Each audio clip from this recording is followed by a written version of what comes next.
Desde muy pequeña tuve una inspiración para ser profesora y fue mi abuela. Ella era una campesina que vivía en el municipio de Jardín y era profesora de una pequeña escuela en una vereda de ese municipio. Siempre fui muy curiosa y me gustaba muchísimo estudiar. Mi hermana en esa época mayor también me acompañaba y me inspiraba siempre ser la mejor. Mi motivación han sido principalmente dos profesoras que me inspiraron desde mi pregrado. Una de ellas fue Silvia Luz Jiménez, quien nos enseñaba el curso de plantas medicinales colombianas y además nos transmitía los conocimientos con mucha alegría y con mucha pasión. Otra de ellas fue la profesora Piedad Restrepo. Ella impartía el curso de farmacología y a mí me inspiraba muchísimo respeto por los vastos conocimientos que tenía en el tema. Desde ese entonces yo también quise ser profesora y para ello, después de terminar mi pregrado en química farmacéutica, realicé unos estudios de doctorado en la Universidad de La Laguna en España. Allí también tuve la fortuna de estudiar unas plantas medicinales usadas en las Islas Canarias y con todos esos conocimientos me vine a trabajar acá a la Universidad de Antioquia. Mi nombre es Dora María Benjumea Gutiérrez y soy profesora de la Facultad de Ciencias Farmacéuticas y Alimentarias de la Universidad de Antioquia. Desarrollo la línea de trabajo de farmacología en plantas medicinales de Colombia.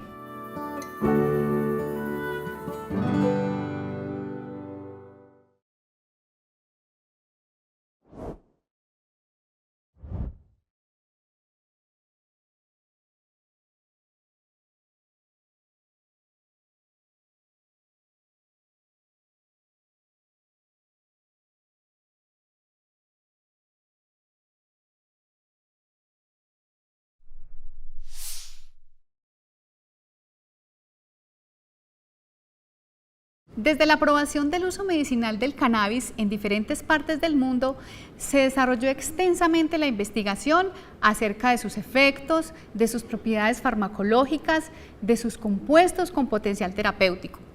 Si se compara el número de artículos publicados en la base de datos PubMed desde 1991, cuando la Organización Mundial de la Salud aceptó el dronabinol como primer medicamento a base de cannabis, el aumento en el número de artículos publicados anualmente pasó de 69 a 3.377 en 2021. Con estos antecedentes y teniendo en cuenta la rica biodiversidad de nuestro país, con un grupo interdisciplinario de trabajo conformado por investigadores de la Universidad Nacional y de la Universidad de Antioquia, nos encontramos investigando un extracto de cannabis rico en cannabidiol encapsulado en 3 diferentes micelas poliméricas como posible tratamiento para el dolor crónico. Así que los temas que voy a desarrollar en esta clase son los siguientes: ¿por qué escogimos el cannabis? ¿Por qué estudiar el dolor crónico? ¿Y para qué se realiza el proceso de encapsulación? Son varias las razones para estudiar el cannabis. Una de ellas es el conocimiento histórico que se ha adquirido en diferentes partes del mundo a través de la medicina tradicional para el tratamiento de diversas dolencias. Otra razón es la capacidad que tiene el cannabis de modular algunas funciones de nuestro organismo a través del sistema endocannabinoide y por tanto algunas enfermedades. Y finalmente, la investigación sobre el uso de cannabinoides para el tratamiento de enfermedades ha dado lugar a medicamentos aprobados por las autoridades sanitarias de diferentes países para tratar, por ejemplo, las convulsiones, las náuseas y los vómitos causados por la quimioterapia contra el cáncer y para la disminución del apetito, pérdida de peso en personas con VIH-Sida y para el dolor en pacientes con esclerosis múltiple. Comenzando por el primer punto, el cannabis ha sido usado en la medicina tradicional desde hace miles de años. Es una planta originaria de Asia Central y su uso médico se encuentra registrado en la primera farmacopea china escrita hace más de 5.000 años, donde formaba parte de tratamientos para la fatiga, el dolor, el reumatismo, la inflamación, entre otros. Por las migraciones, su uso se extendió a Europa Occidental y a la India, tanto por su uso como fibra como por las propiedades religiosas y terapéuticas del cannabis.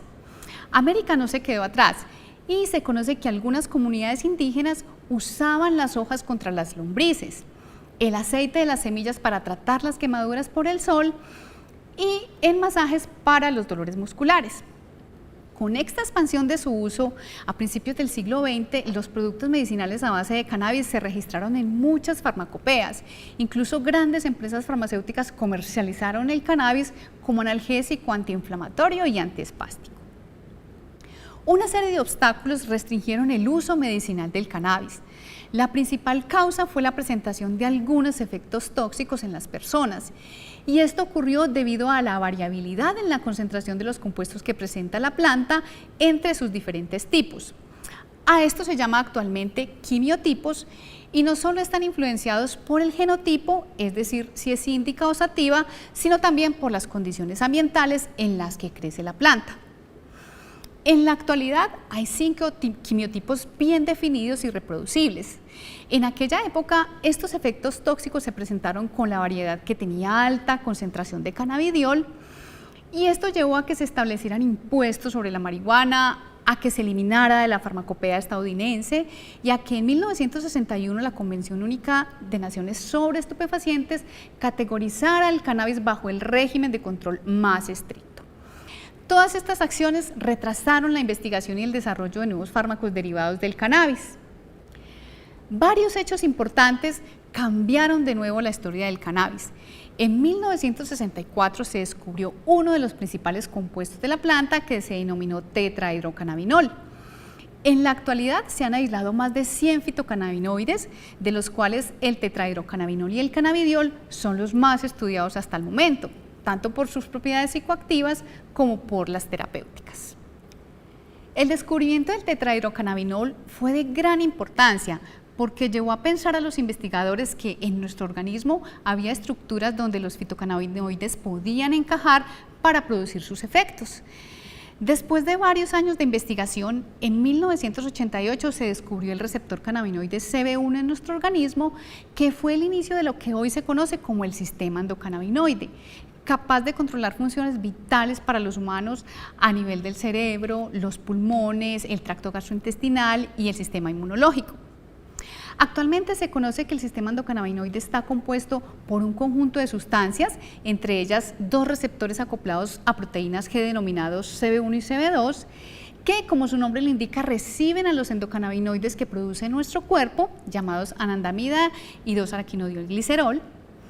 Este sistema también incluye las enzimas responsables de la síntesis y degradación de dichos endocannabinoides, que al poderse regular también son dianas terapéuticas para posibles medicamentos.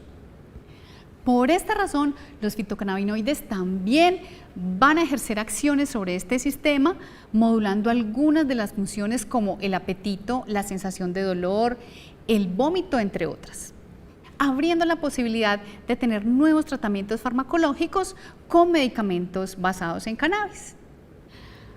Aparte del uso medicinal, el cannabis está siendo utilizado con fines industriales. El cáñamo industrial es un término que se utiliza comúnmente para denominar a las plantas de cannabis que se cultivan con el fin de obtener fibra. Estos cultivos por ley deben contener menos del 1% de tetrahidrocannabinol. La principal aplicación de la fibra del cáñamo es la fabricación del papel, ya que es ampliamente valorado por su resistencia química y mecánica. También se producen lanas para la fabricación de aislamientos térmicos y acústicos y para la construcción de edificios y viviendas. Otras industrias crecientes son los alimentos, elementos para el cuidado personal, textiles y materiales de la construcción. Son muchas las razones para estudiar el dolor crónico. Primero, porque el dolor es una de las principales causas de consulta médica en el mundo, tiene una alta prevalencia y un gran impacto individual, familiar, laboral y social y económico, tanto que desde 1982 la Organización Mundial de la Salud lo ha considerado como un problema de salud pública. Por otro lado, más de la mitad de los pacientes tratados para un dolor crónico referencian tener poco o ningún control sobre el mismo.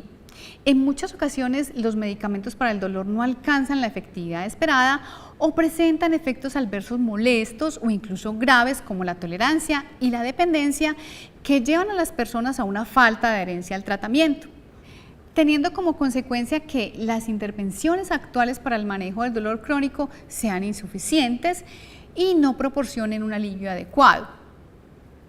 Esa ineficiencia de las estrategias terapéuticas actuales es al menos en parte debido a una comprensión incompleta de los mecanismos implicados en las condiciones de dolor crónico. También se deben enfrentar dificultades burocráticas para la prescripción de ciertos medicamentos. Además, los administradores en salud responsables de proveer un apoyo mínimo a los profesionales de la salud en medios diagnósticos, terapéuticos y formativos tienen escasa sensibilidad ante los pacientes afectados por el dolor. Por otro lado, para lograr buenos resultados con la farmacoterapia se deben tener en cuenta muchos aspectos relacionados con la enfermedad, como por ejemplo los diferentes tipos de dolor, las causas que lo produjeron, las consecuencias psicológicas del sueño, las sexuales, la ansiedad y la depresión. Los aspectos familiares, por ejemplo, muchos pacientes van a necesitar un cuidador. Y los aspectos sociales, ya que puede generar grandes incapacidades laborales. En resumen, el dolor es una vivencia personal, influenciada por diferentes factores y que puede tener consecuencias en la funcionalidad, en el bienestar social y psicológico de las personas. Por esta razón, todas las acciones que se hagan para buscar nuevos tratamientos de dolor son muy necesarias. La Asociación Internacional para el Estudio del Dolor lo define como una experiencia sensorial y emocional desagradable, asociada o similar a la asociada con un daño tisular real o potencial. El dolor se clasifica en agudo y crónico. El dolor agudo es el que es predominantemente un síntoma o una manifestación de un daño tisular, mientras que el dolor crónico presenta una duración mayor a 3 meses y se considera como una enfermedad en sí misma. En 2019, la Organización Mundial de la Salud reclasificó el dolor crónico en 7 tipos diferentes con el fin de visibilizar mejor esta enfermedad en cuanto a las estadísticas se refiere. Estos tipos son el dolor crónico primario, el dolor oncológico, el dolor postquirúrgico o postraumático, el dolor crónico neuropático, el dolor orofacial y cefalea, el dolor visceral y el dolor musculoesquelético. El dolor crónico primario es caracterizado por una alteración funcional o un estrés emocional que no se explica por otra condición de dolor crónico. Es decir, es causado por factores psicológicos, emocionales o conductuales. El dolor oncológico es derivado de una expansión de un tumor local o distal, por ejemplo las metástasis óseas. Este tipo de dolor también incluye el producido por la quimio o la radioterapia y dependiendo del tipo de cáncer se puede clasificar en visceral o musculoesquelético. El dolor postraumático es aquel que ocurre después de una cirugía o de un accidente y que persiste más allá del proceso de curación. Un ejemplo es cuando se sufren quemaduras y el dolor puede permanecer así se hayan curado las heridas. El dolor neuropático es uno de los más complejos ya que presenta una mayor magnitud y discapacidad. Es causado por una lesión en el sistema nervioso somatosensorial que incluye piel, sistema musculoesquelético y visceral. El dolor neuropático puede ser de 2 tipos, periférico y central. El periférico es el que abarca partes distales del cuerpo, como ocurre en las personas que sufren herpes o diabetes. El herpes es una infección de tipo viral que se manifiesta por la presentación de ampollas en la cara, en el cuello, en la espalda, en el estómago o en los brazos, pero aunque la enfermedad viral sea controlada, el dolor puede permanecer incluso hasta por 6 meses y a esto se denomina neuralgia posherpética. En los pacientes que sufren diabetes y la tienen mal controlada, se suele presentar neuropatía diabética, ya que los niveles altos de glucosa en sangre pueden aumentar o pueden dañar algunos de los nervios, principalmente en las piernas, y producir un dolor y un entumecimiento. El dolor neuropático de tipo central ocurre cuando hay un compromiso del sistema nervioso central. Después de un daño agudo, el sistema nervioso responde inapropiadamente al daño a través de múltiples mecanismos estructurales y de modulación. Algunas enfermedades asociadas a este tipo de dolor son, por ejemplo, la esclerosis múltiple, la lesión medular o algunas infecciones que ocurren a nivel del cerebro y la médula. Y también se presentan en la enfermedad de Parkinson. El quinto tipo de dolor es el orofacial o cefalea.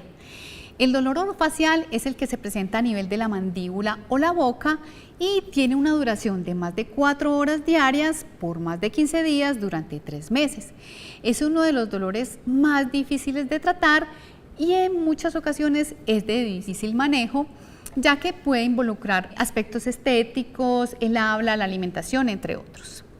En cuanto a las cefaleas, la más común es la migraña y hay algunas investigaciones que han demostrado que el cannabis ayuda a aliviar algunos de esos síntomas, como las náuseas, los vómitos y la ansiedad que produce la migraña. El dolor de tipo visceral es un síntoma común de las enfermedades que ocurren a nivel de órganos internos de nuestro cuerpo, ubicados principalmente en cabeza, cuello, tórax, abdomen y pelvis, y que por inervación sensorial se pueden percibir tanto en la piel como en el tejido subcutáneo. Entre ellos se encuentra el síndrome de intestino irritable, la enfermedad de Crohn y la colitis ulcerosa. En Colombia se conoce que el 50% de las visitas al médico son causadas por el dolor visceral, principalmente en niños, derivados de pronto de obesidad o de nutrición. Y el último tipo de dolor es el de músculo esquelético, también se denomina osteomuscular y está definido como aquel que surge en huesos, músculos, tendones o tejidos blandos. Se divide en primario y secundario. El primario identifica condiciones como la fibromialgia y el dolor lumbar. Este último es muy común en pilotos de avión. En un estudio realizado por un equipo de fisioterapia de la Universidad Nacional de Colombia, se encontró una prevalencia del dolor del 59% en las personas que trabajan en la aviación militar. Mientras que el secundario es un síntoma que ocurre cuando hay una estimulación persistente en las estructuras musculoesqueléticas. Puede ser causado por enfermedades autoinmunes y autoinflamatorias, como ocurre con la artritis reumatoide, o por cambios estructurales como la osteoartritis, la espondilitis, entre otros.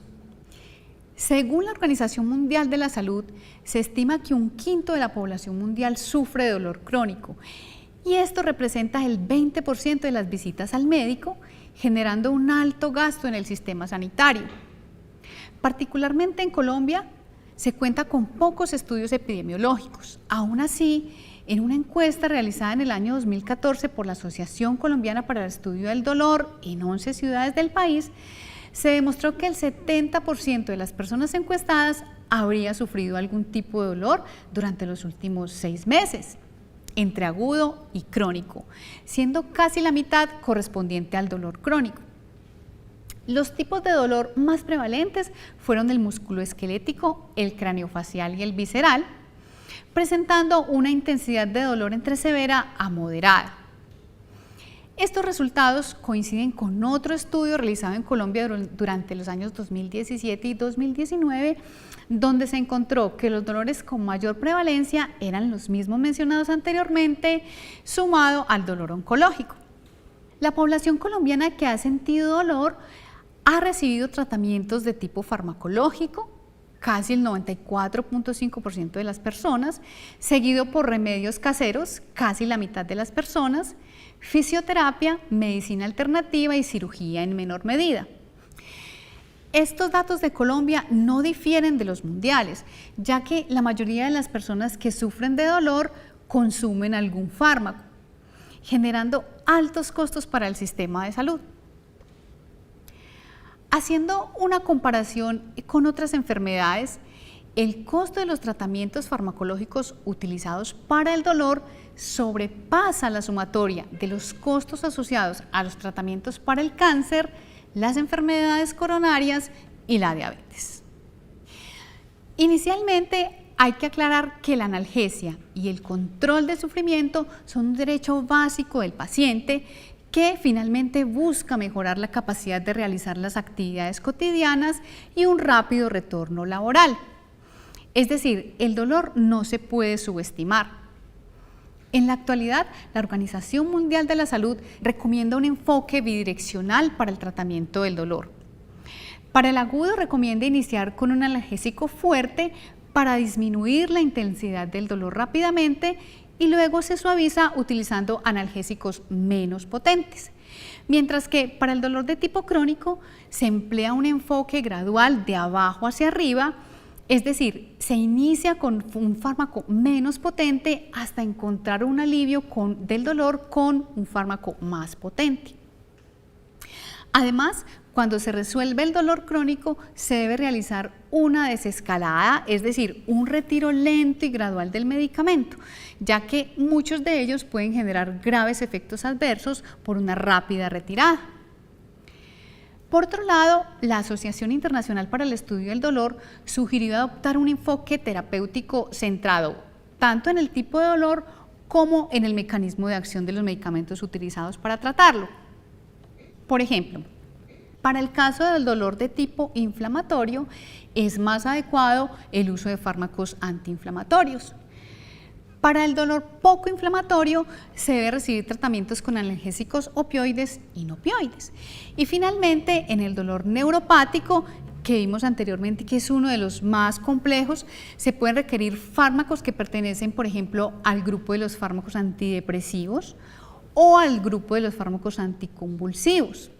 Para este tipo de dolor también se utilizan fármacos específicos en ciertas condiciones reumatológicas, como es el caso de los anticuerpos monoclonales, que no solo ayudan a disminuir el proceso inflamatorio, sino que también previenen el daño articular y de hueso y cartílagos.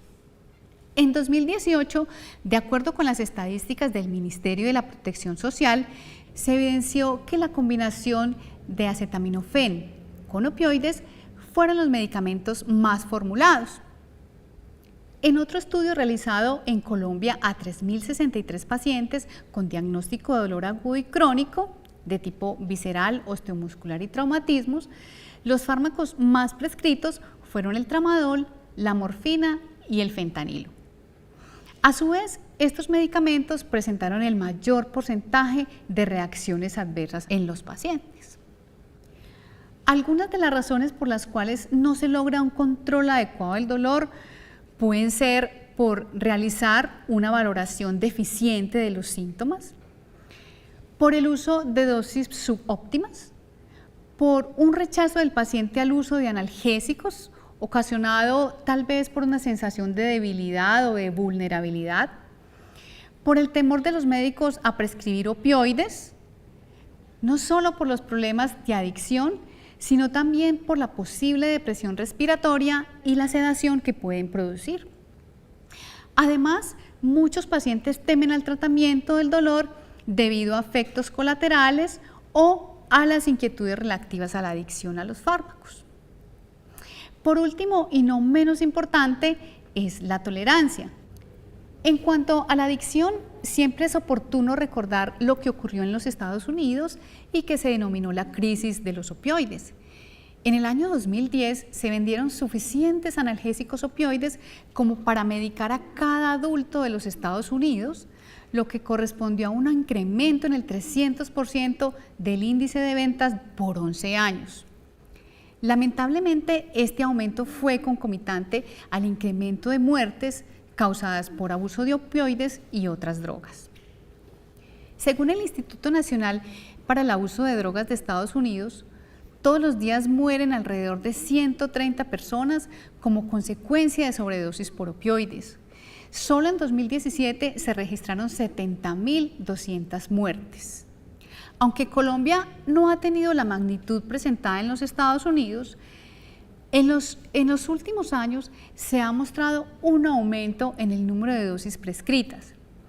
En un artículo publicado en el año 2021 sobre los problemas y las reacciones adversas de los opioides, Los autores encontraron que en el periodo del 2011 a 2013, el número de dosis prescritas diarias por millón de habitantes había alcanzado más de 1.5 veces el promedio mundial. Por otro lado, en un reporte emitido por parte de Minjusticia en 2019, mostró que el promedio anual de intoxicaciones por opioides entre los años 2016 y 2019 fue de 341, aunque el registro de muertes solo fue de 2.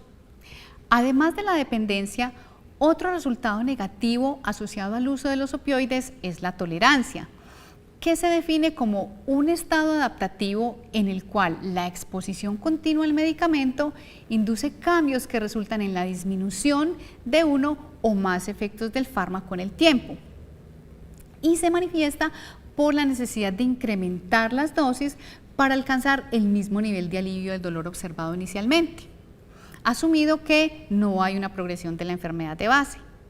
Además, otros grupos de fármacos utilizados para el tratamiento del dolor presentan efectos adversos molestos, dependiendo del grupo farmacológico, como por ejemplo ocurre con los fármacos que pertenecen al grupo de los antidepresivos tricíclicos. Estos presentan efectos adversos a nivel cardiovascular, razón por la cual los pacientes que sufren hipertensión u otro problema cardiovascular no van a poder usar este medicamento o van a tener que tener alguna precaución. Por su parte, los fármacos anticonvulsivantes presentan efectos adversos a nivel del sistema nervioso central, como mareos o ataxia, entre muchos otros. Así que el alivio del dolor es un objetivo terapéutico que debe ser abordado por varias especialidades, incluyendo la medicina, la enfermería, el trabajo social, la farmacia, entre otros. Y por lo tanto, la búsqueda de nuevas sustancias para el tratamiento del dolor sigue estando justificada en todas estas razones mencionadas anteriormente. Otro tema que vamos a abordar son las nanoformulaciones, ya que, como les comenté anteriormente, nuestro proyecto tiene como objetivo evaluar el efecto analgésico de un extracto de cannabis encapsulado en algunas micelas poliméricas. Estos sistemas o vehículos más estudiados hasta el momento para atrapar cannabinoides son los siguientes. Las nanoemulsiones son emulsiones con gotas cuyo tamaño entra en la escala nanométrica, en la que tanto las gotas de aceite como las de agua están finamente dispersas en una fase opuesta, con la ayuda de un surfactante adecuado. Dentro de las gotas de aceite se acumula el fármaco debido a la afinidad con el aceite. A veces suele presentarse lo contrario y se tienen gotas de agua dentro de las de aceite. Continuando con los liposomas, estos son conformados por lípidos que son compatibles con nuestro cuerpo y se establecen en forma de anillos para incluir allí el cannabinoide y poderse proteger de los fluidos gastrointestinales que hay en nuestro cuerpo. Esta es una de las formulaciones más estudiadas para los cannabinoides. Sin embargo, ha mostrado poca capacidad de encapsulación. Otro tipo de formulación son las micelas. Estas están compuestas por una cubierta externa que tiene afinidad por el agua y un centro que la repele. Este tipo de sistemas suelen encapsular una mayor cantidad de fármacos que los liposomas y son de alto interés por su estabilidad. Por su parte, las nanopartículas poliméricas son sistemas que están compuestos por cadenas que tienen un gran número de unidades repetidas o idénticas. Su organización les permite envolverse y tomar una forma esférica atrapando los fármacos. Específicamente, el trabajo de investigación que estamos desarrollando tiene como objetivo comparar el efecto analgésico de un extracto rico en cannabidiol por sí solo versus el mismo extracto encapsulado en una formulación que podría mejorar o aumentar su efecto farmacológico. Estamos estudiando el cannabidiol porque, como vimos anteriormente, es uno de los compuestos más estudiados de la planta de cannabis y porque ha demostrado tener varias propiedades farmacológicas, entre ellas la actividad analgésica. El principal problema por resolver es el bajo efecto analgésico que presenta el cannabidiol, especialmente cuando se administra por la vía oral, que es una vía fisiológica y más fácil de consumir que, por ejemplo, la vía parenteral o la inhalada. Antes de abordar a qué se debe su bajo efecto analgésico, es importante recordar algunos conceptos. Cualquier sustancia externa que ingresa a nuestro organismo y cumpla su función, finalmente debe ser eliminada. Para ello, nuestro organismo realiza procesos de metabolismo y excreción, tanto a nivel hepático como a nivel renal. El hígado está provisto de un poderoso sistema enzimático denominado citocromo P450, que es capaz de llevar a cabo reacciones químicas de reducción, oxidación e hidrólisis, así como reacciones de acetilación y conjugación, que finalmente permiten que la sustancia sea hidrosoluble y se pueda eliminar por vía renal. Por esta razón, muchos fármacos que son liposolubles, como es el caso del cannabidiol, requieren realizar muchos de estos procesos, lo cual trae como consecuencia que el cannabidiol que se absorbe, es decir, el que llega a la sangre para poderse distribuir y ejercer el efecto terapéutico en los órganos implicados, sea muy bajo. Esa cantidad de fármaco que llega a la sangre, además de la velocidad a la cual lo hace, se conoce con el término de biodisponibilidad. La biodisponibilidad de un fármaco se puede mejorar en gran medida por su forma farmacéutica, que a su vez depende del diseño y la fabricación, y también de la vía de administración. Por ejemplo, una vía de administración intravenosa va a permitir que el 100% del principio activo llegue a la sangre y esté disponible para ejercer su efecto farmacológico, mientras que por una vía de administración oral, que es una vía muy fisiológica, la cantidad de fármaco que llega a la sangre se ve disminuida por los procesos de metabolismo y excreción. Esto tiene una gran importancia clínica, ya que a mayor biodisponibilidad se presenta un mayor efecto terapéutico. Como vimos anteriormente, la implementación de vehículos nanoestructurados ha surgido como una opción para superar las limitaciones de fármacos lipofílicos, poco solubles en medios acuosos y susceptibles a la oxidación y fácilmente degradable por los procesos del metabolismo del primer paso. Igualmente, estas formulaciones van a permitir que los fármacos permanezcan por mayor tiempo en el organismo, permitiendo una liberación controlada del mismo. Por esta razón, con un equipo interdisciplinario de investigación, nos dimos a la tarea de estudiar 3 formulaciones diferentes para encapsular o incluir allí el extracto de cannabis rico en cannabidiol, con el fin de comprobar si mejoraba el efecto analgésico, prolongándolo por mayor tiempo en el organismo. Por un lado, en el grupo interdisciplinario de estudios moleculares se preparó un extracto de cannabis con alto contenido en cannabidiol. Este proceso fue de gran importancia porque es esencial conocer la cantidad exacta de sustancia que contienen los extractos con el fin de obtener efectos confiables y reproducibles. Por otro lado, en el grupo de biomoléculas de la Universidad Nacional de Colombia se realizó la síntesis de los polímeros y la encapsulación de los extractos de cannabis en las formulaciones nanoestructuradas. Este proceso también es de suma importancia porque va a permitir que los extractos ricos en cannabidiol se protejan de los procesos metabólicos que ocurren en nuestro organismo y permanezcan por un mayor tiempo en la circulación sanguínea, ejerciendo su efecto analgésico. Finalmente, en nuestra línea de alternativas terapéuticas y alimentarias, realizamos los ensayos preclínicos de analgesia, donde pudimos comparar el efecto analgésico de los extractos de cannabidiol sin encapsular versus los extractos encapsulados en 3 modelos preclínicos de dolor, uno de tipo químico, otro de tipo térmico y otro de tipo mecánico. Los extractos de cannabis se obtuvieron de la siguiente forma. A partir de semillas colectadas se realizó un autocultivo siguiendo las leyes vigentes de nuestro país. Luego del periodo de floración de las plantas hembras se recolectaron y seleccionaron las flores de los mejores especímenes con base en algunos parámetros agronómicos de calidad, como la talla general, la talla de la copa, del tronco, entre otros. En este punto, cabe recordar que las flores son las que contienen la mayor cantidad de cannabinoides de la planta. Posteriormente, las flores de cannabis se sometieron a un secado hasta tener una humedad adecuada y luego se homogenizaron con molienda y tamizado. Después se realizó la extracción de los cannabinoides por el método clásico de Soxhlet usando los solventes adecuados. Después de la eliminación de los solventes por evaporación, se obtuvo el extracto. A continuación, se estableció la cantidad de cannabinoides que había en el extracto por un método cromatográfico.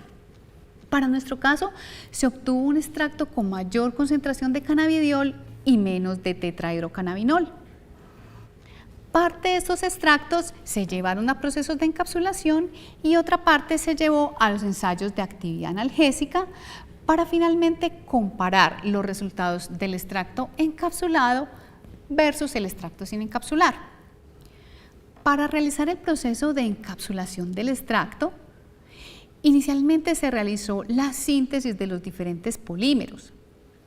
Se empezó con un polímero de PEG-PCl y posteriormente se realizaron modificaciones con dos copolímeros biocompatibles como son el ácido láurico y el oleico.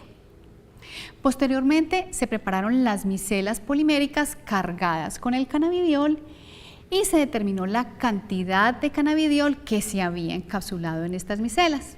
Luego se realizó una caracterización del tamaño de la partícula de estas micelas poliméricas cargadas con CBD para verificar que tuvieran un tamaño adecuado, un tamaño pequeño. El hecho de que las micelas poliméricas tengan un tamaño pequeño implica que no van a ser reconocidas por el sistema retículo endotelial, permitiendo que no sean depuradas rápidamente por el riñón. Esto permitirá que el cannabidiol se libere por procesos prolongados. Finalmente, se realizaron estudios de liberación de estas mismas formulaciones con el fin de conocer la cantidad de cannabidiol que se iba liberando a través del tiempo. Antes de evaluar el efecto analgésico, se comprobó que las formulaciones no presentaran toxicidad. Posteriormente, para evaluar el efecto analgésico, se utilizaron 3 modelos preclínicos. Estos modelos simulan algunos de los principales tipos de dolor que analizamos anteriormente, como por ejemplo el dolor de tipo musculoesquelético, midiendo un efecto antiinflamatorio, el dolor de tipo visceral y el dolor de tipo neuropático. Inicialmente evaluamos la actividad analgésica de los extractos de cannabis ricos en cannabidiol sin encapsular y posteriormente evaluamos los extractos encapsulados en 3 diferentes micelas poliméricas para observar cuál era la diferencia en el porcentaje analgésico alcanzado. Obtuvimos un extracto con alto contenido en cannabidiol y menos en tetrahidrocannabinol. Estos resultados eran los esperados, ya que el cannabidiol presenta un mejor perfil de seguridad. Sin embargo, también era necesario tener una baja cantidad de tetrahidrocannabinol, ya que esta sustancia también contribuye al efecto analgésico. Por otro lado, no podemos olvidar el efecto séquito de esta planta, en el cual juegan un papel muy importante otros compuestos que tiene el extracto, como son por ejemplo los terpenos y los flavonoides. En lo que se refiere a la encapsulación de los extractos, se logró una eficiencia de encapsulación entre el 98 y el 100% para las 3 formulaciones utilizadas. En cuanto a los estudios de liberación, las 3 formulaciones mostraron perfiles diferentes, pero se destaca la formulación con inserciones de ácido oleico que mostraron una tasa de liberación constante a través del tiempo, exhibiendo una sola región. Esto permite que la cantidad de cannabidiol que se va liberando a través del tiempo sea más controlada, lo que se vio reflejado con un mejor efecto analgésico, como lo vamos a ver más adelante. Por otra parte, en los estudios de toxicidad aguda de las 3 formulaciones, encontramos que ninguna presentó efectos tóxicos con la administración de una sola dosis, mostrando un buen perfil de seguridad y quedando como perspectiva realizar estudios de toxicidad a largo plazo. En cuanto a los resultados de actividad analgésica en el modelo de dolor musculoesquelético, el extracto de cannabidiol encapsulado en PEC-PCL mostró un efecto analgésico más o menos del 40% a las 24 horas después de su administración, comparado con la morfina, que al mismo tiempo ya no había presentado efecto analgésico. El extracto de cannabidiol encapsulado en PEC-PCL que tenía injertos de ácido láurico mostró un efecto analgésico del 35% después de las 24 horas y del 20% a las 48 horas después de su administración. Este resultado es bueno en la medida que se logra mantener un efecto analgésico de manera significativa hasta por 2 días. Por su parte, la formulación de PEC-PCL que tenía injertos de ácido oleico fue la que presentó mejores resultados de analgesia, concordando con las curvas de liberación. El efecto se fue dando de manera constante a través del tiempo, alcanzando porcentajes de analgesia hasta el 57% después de 96 horas de haber sido administrado. Otros resultados positivos fueron obtenidos con el modelo de dolor de tipo visceral, con las formulaciones de PEC-PCL y PEC-PCL con injertos de ácido láurico, donde se observaron resultados de protección del dolor del 42% y del 28% respectivamente después de las 24 horas de su administración. Con la formulación de PEC-PCL que tenía injertos de ácido oleico no se observó efecto analgésico durante el tiempo de estudio, contrariamente a los buenos resultados que se habían observado con el dolor de tipo musculoesquelético. Queda como perspectiva realizar esta evaluación en tiempos diferentes, ya que las curvas de liberación de cannabidiol se muestran a tiempos mayores a las 24 horas. Finalmente, en los ensayos de actividad analgésica para el dolor neuropático, fue la formulación de PEC-PCL con injertos de ácido láurico la que presentó mejores resultados. Con las otras 2 formulaciones no se observó actividad. El mayor logro obtenido en este proceso ha sido descubrir que las 3 micelas poliméricas estudiadas, en mayor o menor medida, mejoraron o aumentaron el efecto analgésico del cannabidiol, principalmente en la formulación que tenía injertos de ácido oleico, sumado a que dicha formulación no fue tóxica en los modelos utilizados. Estos resultados son alentadores, ya que poder tener un control del dolor durante un tiempo prolongado va a ayudar a mejorar la calidad de vida de muchos pacientes que padecen del dolor crónico. También es importante destacar que el tener una baja concentración libre en el plasma va a reducir la acumulación y por ende su toxicidad. Esto es importante porque abre la posibilidad de seguir investigando estas formulaciones para una administración a largo plazo y quizás en un futuro poder comprobar tanto la efectividad como la seguridad en estudios de fases clínicas. Y en cuanto a un aspecto más procedimental, considero que otro logro importante ha sido poder trabajar en equipo uniendo 3 áreas diferentes del saber. Muchas gracias.